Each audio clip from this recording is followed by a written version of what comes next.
February राष्ट्रीय विज्ञान दिन. आजच्याच दिवशी 1928ला सी.व्ही. रमन यांनी रमन इफेक्ट वरती संशोधन केलं आणि त्यांना 1930ला भारतातील किंवा आशिया खंडातील पहिलं नोबेल पारितोषिक त्यांना मिळालं भौतिक क्षेत्रातील. खरं तर रमन इफेक्ट म्हणजे काय हे विद्यार्थिनींनी अगदी लक्षपूर्वक, कारण दरवर्षी हा दिवस येतो, आपण तो का साजरा करायचा, तर Raman effect in elastic scattering of light याचा अर्थ कुठल्याही पारदर्शक पदार्थावरती ज्यावेळेला सूर्यकिरण पडतात त्यावेळेला त्या किरणांचं स्कॅटरिंग होतं, विखुरले जातात. आणि सगळ्यात महत्त्वाचं त्या प्रकाश किरणाच्या फोटॉन्सनी बनलेले असतात किरण. आता सूर्यकिरण तुम्हाला माहिती आहे, बरोबर आहेत ना? ठीक आहे. त्या सूर्यकिरणामध्ये कशाने बनलेले असतात ते किरण, तर छोटे छोटे कण असतात, त्याला म्हणायचं फोटॉन. त्या फोटॉन्सकडे स्वतःची एक ऊर्जा असते आणि तरंग लांबी असते. तरंग लांबी असे उंचवते खोलगट भाग, उंचवते खोल असा तरंग असतो, वेवलेंथ. ती वेवलेंथ जी आहे ती बदलते. म्हणूनच प्रिझम सारख्या पारदर्शक वस्तूतून सूर्यकिरण गेला की तुम्हाला पुढे किती प्रकारचे रंग दिसतात मुलींनो? 7 प्रकारचे, बरोबर. त्यांना तिन्ही निपाजा आपण थोडक्यात शॉर्ट फॉर्म मध्ये म्हणतो. तर त्याच्याही पुढं तांबडाच्या पुढं इन्फ्रारेड ही एक वेवलेंथ असते, पण आपल्या डोळ्याची लिमिटेशन किंवा मर्यादा आहे ती आपल्याला दिसत नाही. आणि म्हणजे जांभळाच्या पुढे सुद्धा एक वेवलेंथ असते, ती म्हणजे अल्ट्रा व्हायोलेट जांभळा आणि अल्ट्रा व्हायोलेट, ती सुद्धा आपल्या डोळ्याला दिसत नाही. म्हणजे मुलींनो, आपल्याला ठराविक तरंग लांबीचे किरण प्रकाश दिसतो, ठराविक तरंग लांबीच्या मर्यादेमध्ये. त्याच्या आत किंवा त्याच्या बाहेर म्हणजे आपल्या डोळ्याचे जे लिमिटेशन किंवा मर्यादा आहेत. इतर प्राण्यांना काही आपल्यापेक्षा तीव्र प्रकारचे किंवा चांगल्या प्रकारचे दृष्टी असते. स्नेक, सापाला इन्फ्रारेड लाईट दिसतात, त्यामुळे बिळात असलेल्या उंदीर असेल तर त्याच्या एनर्जीवरून तो संशोधन करून तिथं काहीतरी लपलगे जाणवतो. अल्ट्रा व्हायोलेट आपल्यापेक्षा इतर गोष्टीमध्ये सुपिरियर असणारे प्राणी कोणते, ज्यांना ऐकण्याची शक्ती आपल्यापेक्षा चांगली आहे? बॅट, रडार यंत्रण असतं का नामध्ये. बॅट म्हणजे वटवाघूळ, बरोबर आहे ना? रात्रीच्या कमी प्रकाशात सुद्धा तो हवेत चांगल्या पद्धतीनं संचार करतो, डोळे त्याचे एकदम कमकुवत असतात तरी सुद्धा. आपल्यापेक्षा सेन्स ऑफ व्हिजन कोणाला पॉवरफुल आहे किंवा दृष्टीज्ञान कोणत्या प्राण्याला चांगलं आहे? काईट म्हणजे घार असेल, गरुड असेल, उंचावरून त्याचं जमिनीवरती काय भक्ष्य हे दिसतं की नाही त्याला, म्हणजे आपल्यापेक्षा चांगलं त्याचं सेन्स ऑफ व्हिजन. आपल्यापेक्षा वासाचं ज्ञान कोणाला चांगलं आहे सांगा बरं? सेन्स ऑफ स्मेल, डॉग, अगदी बरोबर, म्हणजे कुत्र्याला. आणि त्यामुळे त्याला वासावरून त्याची घाणेंद्रिय तीव्र असतात, म्हणून गुन्हेगार शोधायला श्वान पथक असतं बघा पोलिसांच्याकडं. त्याचबरोबर अनेक क्षेत्रामध्ये इतर प्राण्यांना आपल्यापेक्षा चांगली शक्ती आहे, त्यांचे सेन्सर चांगले आहेत किंवा त्यांची जी ज्ञानेंद्रिय आहेत ती आपल्यापेक्षा पॉवरफुल आहेत. तरी सुद्धा माणूस हा पृथ्वीवरती सुपिरियर बनलेला आहे. Y man become Superior on this earth असा प्रश्न आपल्याला नेहमी पडतो. कारण सगळ्यात जास्त महत्वाचं काय आहे आपल्या डोक्यामध्ये असणारा मेंदू, तो हायली डेव्हलप्ड ब्रेन आहे माणसाचा इतर प्राण्यांपेक्षा, म्हणून माणूस सुपिरियर आहे. अजून काय कारण आहे माणूस सुपिरियर बनण्याचा मध्ये? पोझिशन ऑफ द आईज, डोळ्याची रचना किंवा स्थान इतर प्राण्यांच्या पेक्षा आपलं योग्य ठिकाण आहे, त्यामुळे चारी बाजून आपण बघू शकतो. तिसरं कारण काय आहे? बायपेडल लोकोमोशन, म्हणजे आपण 2 पाय चालण्यासाठी वापरतो आणि 2 हाताचा वापर काम करण्यासाठी, विज्ञानाचे शोध लावण्यासाठी आणि बऱ्याच गोष्टी मानवी कल्याणासाठी आपण तयार करू शकतो 2 हातानं. इतर प्राणी काय करतात? चारी लिम्स म्हणजे हालचाल करणाऱ्या अवयवांचा वापर ते काय करतात? चालण्यासाठीच करतात, मग ते काम करू शकत नाही.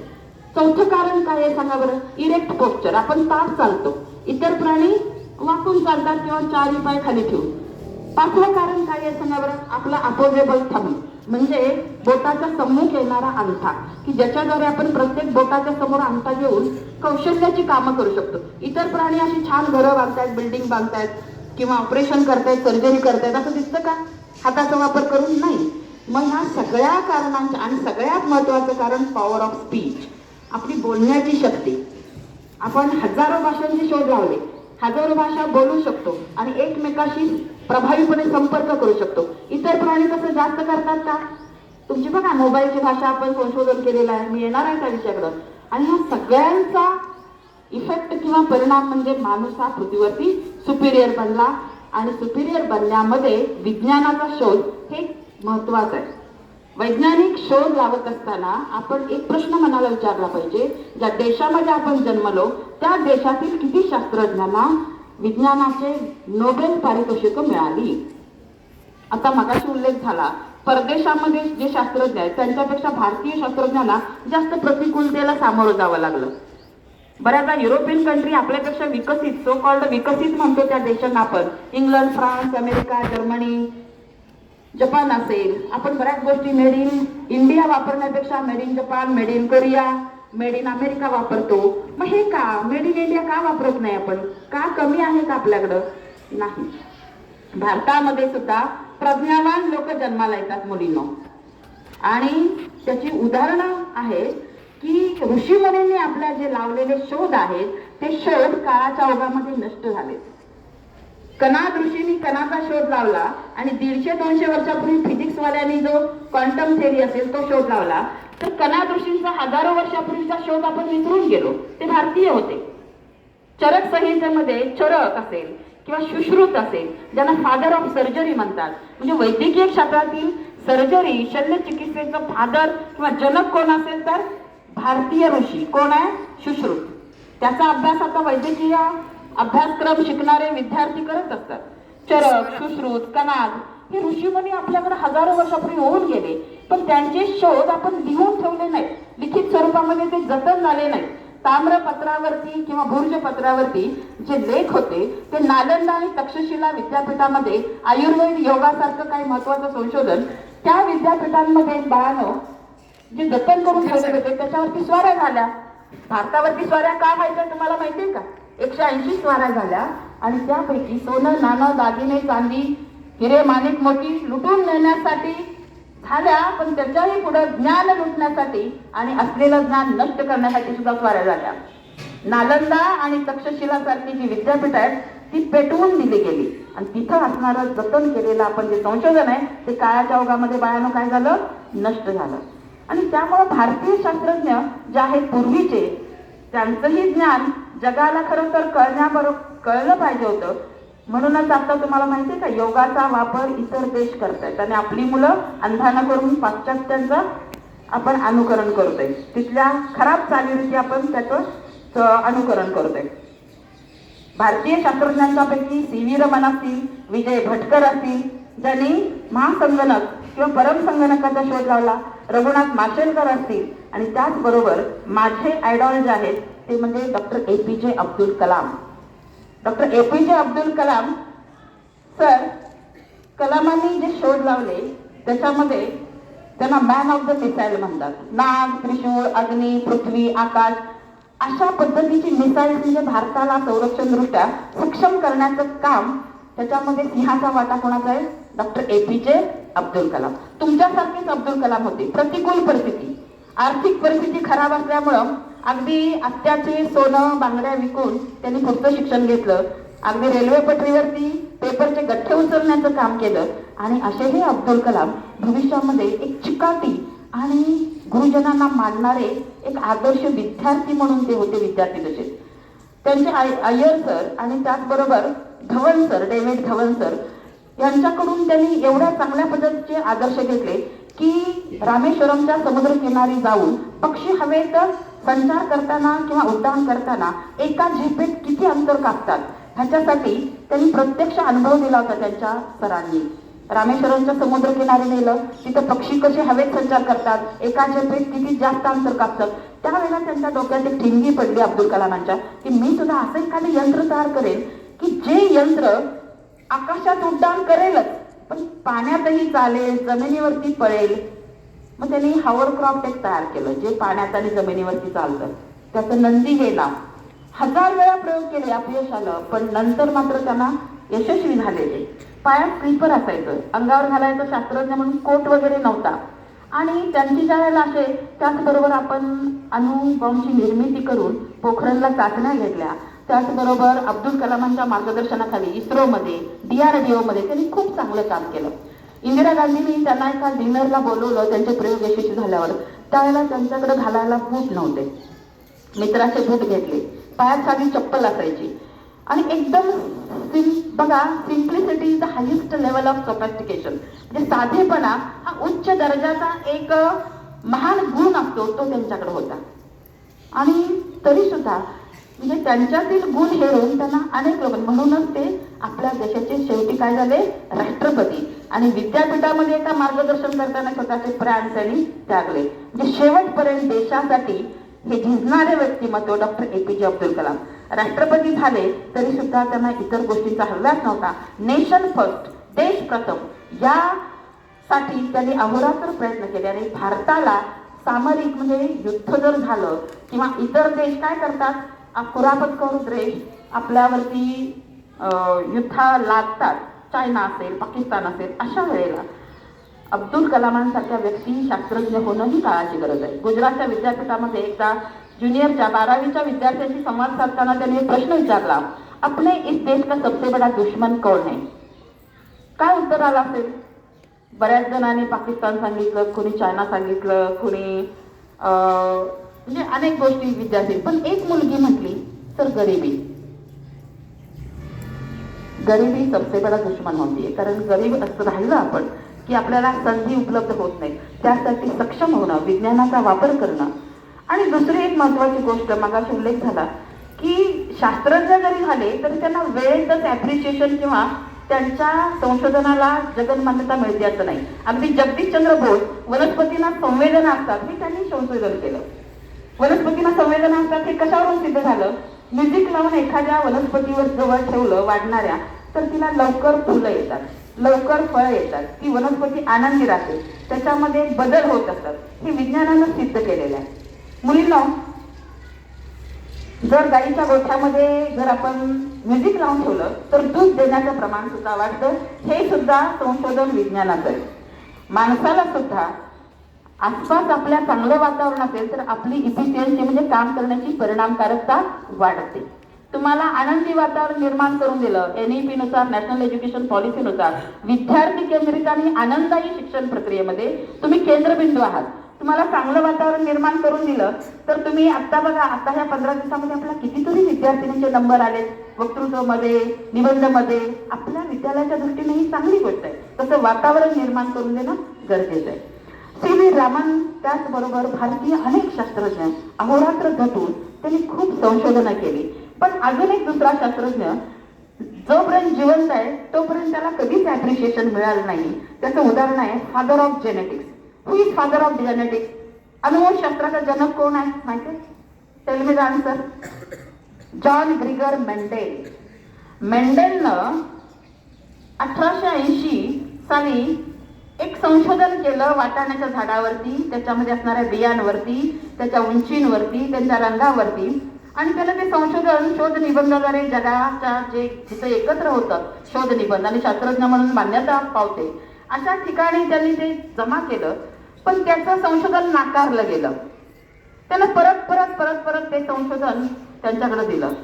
आणि त्याचं 1880 साली ज्या वेळेला निधन झालं आणि 1901ला परत त्याच विषयावरती इतर 3 शास्त्रज्ञ संशोधन करत होते. त्यांना जाणवलं की आपल्याही पूर्वी जेनेटिक्स किंवा अनुवंशशास्त्राचे नियम शोधून काढणारा एक महान शास्त्रज्ञ होऊन गेला आणि त्याचं नाव आहे मेंडेल. काय नाव आहे? मेंडेल. सूक्ष्मदर्शक नसतानाही प्रत्येक सजीवाच्या शरीरामध्ये केंद्रक असतो. केंद्रकामध्ये असा एक घटक असतो की जो पूर्वीच्या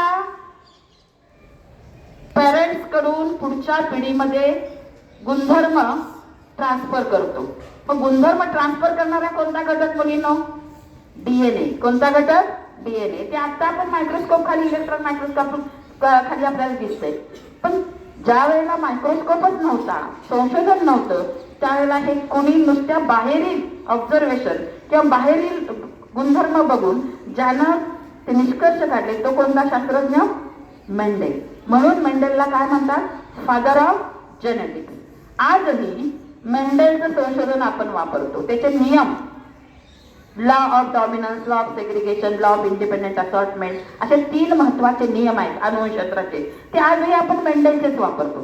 त्यानं केलेलं संशोधन कितीतरी वर्षापूर्वीच आहे आणि ज्यावेळेला मायक्रोस्कोप नव्हते तेव्हाच आहे. मग आजही आपण वापरतो, म्हणजे त्याचे नियम कसे आहेत, शुद्ध आहेत. आणि हा जो मेंडेल आहे त्याला 1901 ला परत 3 शास्त्रज्ञांनी ज्यावेळेला संशोधन केलं त्यावेळेला त्याच्या संशोधनाला नंतर मान्यता मिळाली. तो जिवंत आहे तोपर्यंत मिळाली का? नाही, मरणोपरांत तो मेल्यानंतर त्याच्या संशोधनाला मान्यता मिळाली, मग त्याला नोबेल पारितोषिक मिळालं. गॅलिलिओनं सुद्धा पृथ्वी गोल आहे हे सांगितलं आणि धर्म मार्तंडाने ती सपाट आहे असं सांगून त्याला तुरुंगात टाकलं. म्हणजे शास्त्रज्ञांना सुद्धा अनेक कष्ट, हाल अपेष्टा सहन कराव्या लागतात. संशोधन नवीन. आता मगाशी एक विद्यार्थिनी म्हटली ऑक्सिजनचा शोध. ऍक्च्युली शोध आणि सिद्ध करणं यात फरक असतो बाळांनो. ऑक्सिजन ऑलरेडी वातावरणात पहिल्यापासून आहे 20%, कार्बन डायऑक्साईड 0.3%, नायट्रोजन 78%. हे आहे, पण आहे हे सांगणारा तो संशोधक, बरोबर, सिद्ध करणारा. आणि नवीन शोधून काढणं जे निर्माण करणं हे वेगळं. आता बघा अनेक शास्त्रज्ञ, जसं फादर ऑफ वॅक्सिनेशन, लसीकरणाचा जनक कोण आहे? Edward Jenner. त्यामुळे आपण हजारो प्रकारच्या लसी आज घेतोय. तुम्हाला जन्म झाल्यापासून लसी दिलेली आहेत का नाही? बरोबर. Father of genetics Mendel, father of vaccination Edward Jenner, father of green revolution. 10वीच्या मुलींना हा प्रश्न येतो, हरित क्रांतीचा जनक. मग त्याच्यामध्ये कन्फ्युजन असं आहे की भारतीय जनक कोण आहे? डॉक्टर स्वामीनाथन. वनस्पतींच्या अनेक व्हरायटी शोधून काढल्या, प्रचंड वाढलेल्या लोकसंख्येला पुरेल एवढं अन्नधान्य तयार होईल ह्यासाठी त्यानं काय केलं? स्वामीनाथननं अनेक हायब्रिड व्हरायटी शोधून काढल्या. आणि जगातील हरित क्रांतीचे जनक कोण आहेत? डॉक्टर नॉर्मन बर्लॉग, ज्यानं गव्हाची प्रजात शोधून काढली आणि जगाला एक म्हणजे अन्नधान्याच्या बाबतीत क्रांती झाली. तर असे अनेक शास्त्रज्ञ. आणि मुलींनो, आता आपण जर विज्ञानाबद्दल बोलायचं झालं तर आर्टिफिशियल इंटेलिजन्स, रोबोटिक्स, इंटरनेट, तुमच्या हातामध्ये असणारं जग मुठ्ठी में, त्या मोबाईलमध्ये, अँड्रॉइड मोबाईलमध्ये किंवा संगणकाच्या स्क्रीनवरती आपल्याला जगातील सर्वोत्कृष्ट विद्यापीठातील सर्वोत्कृष्ट व्याख्यानं सुद्धा ऐकायला मिळतील, बघायला मिळतील. शोध निबंधाच्या संदर्भातले अनेक शोध निबंध. पूर्वी 4-4 वर्ष लागायची PhD करायला, संशोधन करायला. आता 2-2 तासामध्ये AI ते बनवून देते. पण माणसानं केलेली ही जी प्रगती आहे ती मानवी कल्याणासाठी तयार करणारे शास्त्रज्ञ तयार व्हायला पाहिजे. शास्त्रज्ञ असे नकोत. आता गुगलचे CEO जे आहेत, परवा एक AIची समिट झाली दिल्लीला, तर भारतीय मुलंच अनेक जगातील कंपन्यांचे मुख्य CEO आहेत. पण भारतामध्ये बेरोजगारी जास्त आहे, भ्रष्टाचार वाढलेला आहे, बरोबर, आणि प्रचंड वाढलेल्या लोकसंख्येमुळे गरिबीसारखा दोष आहे. तर विज्ञानानं काय केलं पाहिजे? ते कमी केलं पाहिजे, अशी संशोधनं झाली पाहिजे. AIचा वापर अशा ठिकाणी होतोय की जिथं 1000 माणसाचं काम एकच संगणक तयार जर करत असेल तर बाकीच्या 1000 माणसाच्या नोकऱ्या जाऊ शकतात की नाही? मग नोकऱ्या न जाता त्यांना रोजगार उपलब्ध होतील अशा स्वरूपात AIचा वापर झाला पाहिजे. आर्टिफिशियल इंटेलिजन्सचा वापर आज ॲग्रो टुरिझममध्ये होतोय, मेडिकल फील्डमध्ये होतोय, संशोधनात होतोय, युद्धशास्त्रात होतोय. आणि परवाचं युद्ध तर ड्रोनच्या सहाय्यानं केलं गेलं, बरोबर आहे ना? रोबोटच्या सहाय्यानं पुढचं युद्ध तयार होईल. चायनाने असे रोबोट तयार केलेत की युद्धामध्ये भाग घेतील आणि युद्ध जिंकतील. भारतानंही असं संशोधन केलं पाहिजे की ज्याचा मानवी कल्याणाला, आपल्याला युद्ध नको, बुद्ध हवा, म्हणजे शांतता पाहिजे. जगामध्ये शांतता टिकली तर मानवजात टिकणार आहे. आणि भविष्यामध्ये मी एक आशावाद की तुम्ही ना देशातील मुलग्यापेक्षा मुलगीवरी दोन्ही घरचा उद्धार करी. मी तर असं म्हणेन समाजाचा आणि देशाचा उद्धार करणाऱ्या भविष्यातील या रणरागिणी मुली आहेत. याचं कारण काय? तुमच्या शरीरात असणारा डबल X क्रोमोसोम्स आहे, X आणि Y. तर Y क्रोमोसोम असेल तर काय होतं? मुलगा. आणि X आणि X असेल तर मुलगी. मग मुलगीकडं जास्त जेनेटिक घटक असतात आणि त्यामुळं ऑस्ट्रेलियातील शास्त्रज्ञांना लावलेल्या संशोधनानुसार एक सिद्ध झालेलं आहे, त्या पृथ्वीवरती अनेक प्रतिकूल परिस्थितीला सामोरं जाऊन टिकण्याची क्षमता कोणाकडे असणार आहे? स्त्री जातीकडे. तुम्हाला हे संशोधन आज नाही, भविष्यामध्ये पुढच्या 1000 वर्षाचा विचार करून त्यांना मांडलेले हे संशोधन आहे. तर मुलींनो, तुमच्यावर जबाबदारी येऊन ठेपलेली आहे की आपण किती चांगल्या पद्धतीनं अभ्यास करायचा, किती चांगल्या पद्धतीनं लाईफ सायन्स घेऊन संशोधनाकडे वळायचं. तुमच्यापैकी किती विद्यार्थ्यांनी मी नेहमी विचारते, व्हॉट इज युअर ॲम्बिशन, तुमच्या ॲम्बिशन काय, तर शास्त्रज्ञ व्हायचं कमी विद्यार्थ्यांनी सांगतात. शास्त्रज्ञ होऊन देशाला किंवा आपल्या जनतेला, सामान्य जनतेला, समाजाला त्याच्या कल्याणासाठी जे संशोधन आहे त्याचा शोध लावण्यासाठी प्रयत्न करेल. आणि तसं वातावरण निर्मिती भारतामध्ये झाली पाहिजे. तर संशोधनासाठी प्रोत्साहन देण्यासाठी शासनानं 12वीला जर तुम्हाला 85% वरती मार्क्स असतील तर डायरेक्ट तुम्हाला 80,000चा चेक, 1,00,000चा चेक आता येतोय तुमच्या नावावरती, की जे परत BSc ला ॲडमिशन घेणार आहेत लाईफ सायन्सला, की जेणेकरून ते MSc ला येतील आणि संशोधन करतील शास्त्रज्ञ. आपल्या विद्यालयाच्या 2 मुलींना सुद्धा मोठे, ह्या 2 मुलींना मिळालेलं आहे. खरं तर खूप छान, त्यांचं आपल्या विद्यालयाच्या वतीनं हार्दिक हार्दिक अभिनंदन.